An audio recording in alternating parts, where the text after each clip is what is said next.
Let's take a look at these true or false statements about weak acids. Before we jump in, I'm just going to say a couple words about weak acids. So there's something, and remember, weak acid, the acid is usually going to be the Bronsted-Lowry definition.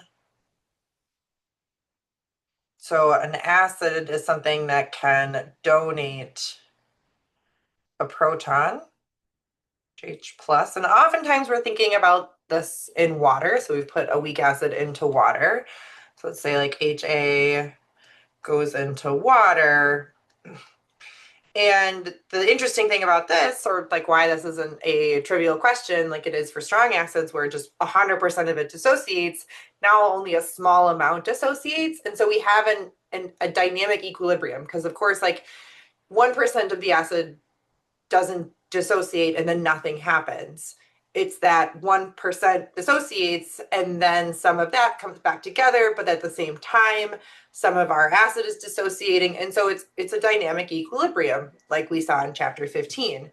So it will give away its proton and make the hydronium ion. And its conjugate base, which I've written as A minus here.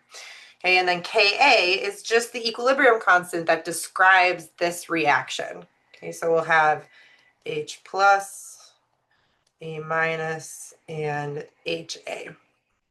All right, so that's Ka. And that's just a little bit of background on our Bronsted-Lowry acids, which are the default definition that you should think of when we're looking at questions about weak acids. Okay, so our first statement, for a diprotic acid, the second deprotonation always has a greater Ka than the first deprotonization. Okay, so we're going to have to expand this. We're going to look at H2A, so something that has two protons, so that's why it's diprotic. The di means two. Okay, and we think about this as a stepwise process. The first proton comes off, and we're left with HA minus. Okay, this can be described, we're going to call this Ka1. This is the first proton to come off. Okay, so we'll have H plus, HA minus divided by H2A. Right, and remember that these are weak acids, and so most of the time these numbers are very small. Okay, so we are going to generate a small amount of product, which means that we have a small concentration of HA minus. Okay, but notice that since this is a diprotic acid, since I've generated some HA minus, in theory, that can also function as an acid, right?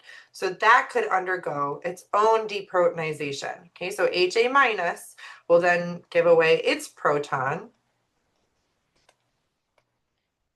and we'll have A2 minus. Okay, and again, we do this stepwise. We don't write it out as H2A gives away two protons. We do it in the first step, first deprotonization, and then the second. So now we could write Ka2 for this as well. And so we'll have H plus. It'll contribute a little H plus, but pretty much a negligible amount of H plus. Doesn't really change the acidity of this solution.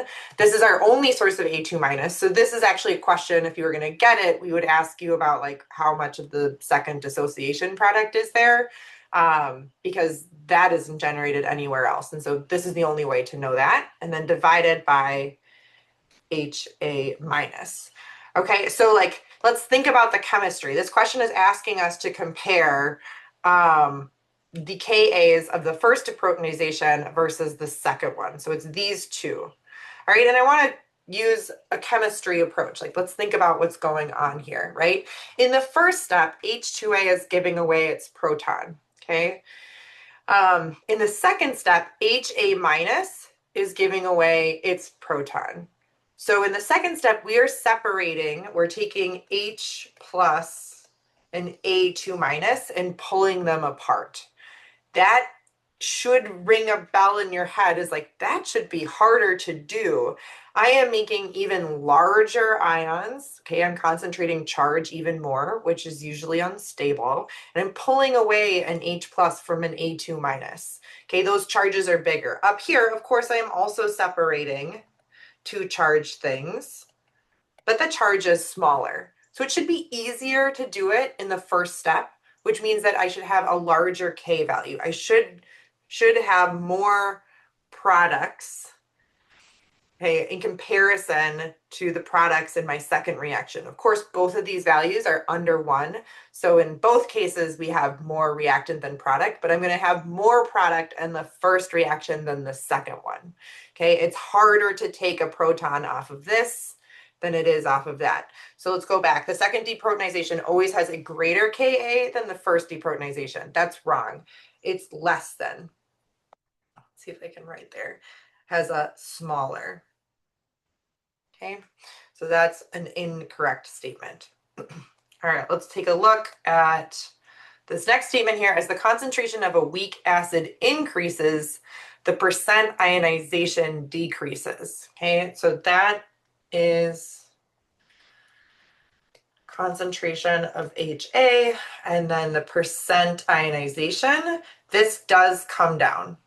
Okay, it decreases. As like when we, and I guess as you can, if you want to think about it, oh, that's not the best way to think about it, but this is just a truism. The best way to prove it to yourself is to try it with an actual example and increase the concentration. So and then check what the percent ionization is. And remember, percent ionization is H plus over HA. So this is at equilibrium, and this is initially, it's our 5% check, and then you multiply by 100% to say what percentage of these HAs did actually dissociate into H plus and A minus. As HA goes up, I guess maybe here's a good way to see it mathematically. If we are increasing this, okay, as that's going up, it's not a 1-to-1, right? H plus isn't going to go up as a 1-to-1 because I have 2 terms up here. Okay, so I have a square in the top there. I have to keep Ka the same number. That does not change. That's a characteristic of that acid at room temperature. And so if I increase HA, I have to increase H plus and A minus, but it's going to be to a lesser degree because there's 2 terms up there. And so that means it's still dissociating, right? I'm still getting more H plus, but it represents a smaller percentage of the HA that I've put in at these higher concentrations.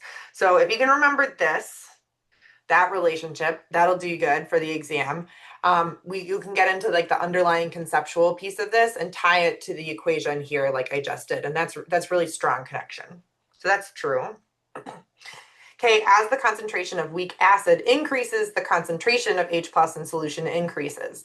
That is also true, and I kind of just got there.